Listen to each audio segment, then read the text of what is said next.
College के छात्रों के समूह ने एक सुनसान द्वीप पर बैंगनी पैटर्न वाला एक अंडा खोजा। जब उन्हें लगा कि वे जीव विज्ञान की दुनिया में एक चमत्कार करने वाले हैं, तो अंडे से निकला जीव अचानक एक राक्षस में बदल गया। और भी बुरा, केवल 2 घंटे के भीतर वह जीव एक विशालकाय जानवर में बदल गया। अंत में द्वीप पर सभी की मृत्यु हो गई। लेकिन भगवान की कृपा से लड़की उसी दिन पुनर्जन्म लेती है जब वे द्वीप पर पहुंचे थे। अपने सहपाठियों को खुशी से हंसते और खेलते देख उसे पहले का वह भयानक राक्षस याद आ गया और उसने सभी को तुरंत द्वीप छोड़ने की चेतावनी देने के लिए दौड़ लगाई। हालांकि एक लड़के ने उसे बताया कि उनकी नाव एक चट्टान से टकरा गई है और वे नहीं जा सकते। इसलिए लड़की ने तुरंत सभी को छिपने के लिए कहा, क्योंकि द्वीप पर एक राक्षस था। यह सुनकर सभी हंस पड़े। फिर लड़की को अचानक वह अंडा याद आया जिससे राक्षस निकला था। सभी को विश्वास दिलाने के लिए उसने एक फावड़ा उठाया और उन्हें अंडा खोजने के लिए ले गई। जल्द ही अपने पिछले जीवन की यादों के आधार पर लड़की ने बैंगनी पैटर्न वाला अंडा खोज लिया। उसे देखकर उसने सोचा कि अब सभी उसके शब्दों पर विश्वास करेंगे, इसलिए उसने फावड़ा उठाया। राक्षस के निकलने से पहले अंडे को नष्ट करने की योजना बनाई, लेकिन उसे रोक दिया गया।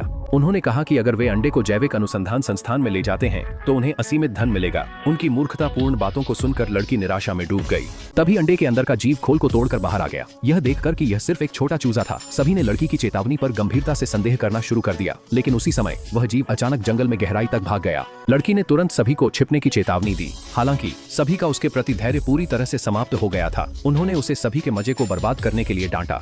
सौभाग्य से उनमें से एक लड़का उसे मानने के लिए तैयार था। तब तक सूरज पहले ही ढल चुका था और समूह ने रात के लिए नदी के किनारे अपने तंबू लगाने का फैसला किया, यह महसूस करते हुए कि वह अब उन्हें रोक नहीं सकती। लड़की ने एकमात्र लड़के को जो उस पर विश्वास करता था एक पुराने परित्यक्त गोदाम में ले गई। वहां राक्षस के हमले से छिपने की योजना बनाई। सौभाग्य से लड़के को एक पुराना रेडियो ट्रांसमीटर मिला। इसकी मदद से उसने बचाव केंद्र से संपर्क करने में कामयाबी हासिल की, लेकिन उन्हें बताया गया कि बचाव दल 12 घंटे बाद ही पहुंचेगा। इसलिए लड़की ने एक बार फिर दूसरों को गोदाम में छिपने की चेतावनी दी, लेकिन उसे फिर से मजाक उड़ाया गया। वे विश्वास नहीं कर सके कि वह अभी भी इतनी जिद्दी थी। यह देखकर कि चांद पहले ही निकल चुका था, लड़की जल्दी से गोदाम में लौट आई।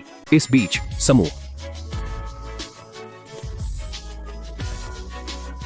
नदी के किनारे स्नैक्स खा रहे थे, गा रहे थे और नाच रहे थे। उनके आसपास की अजीब हरकतों से पूरी तरह अनजान थे। अचानक एक लड़की डर के मारे चिल्लाई, क्योंकि राक्षस पहले ही उनके ठीक पीछे आ चुका था।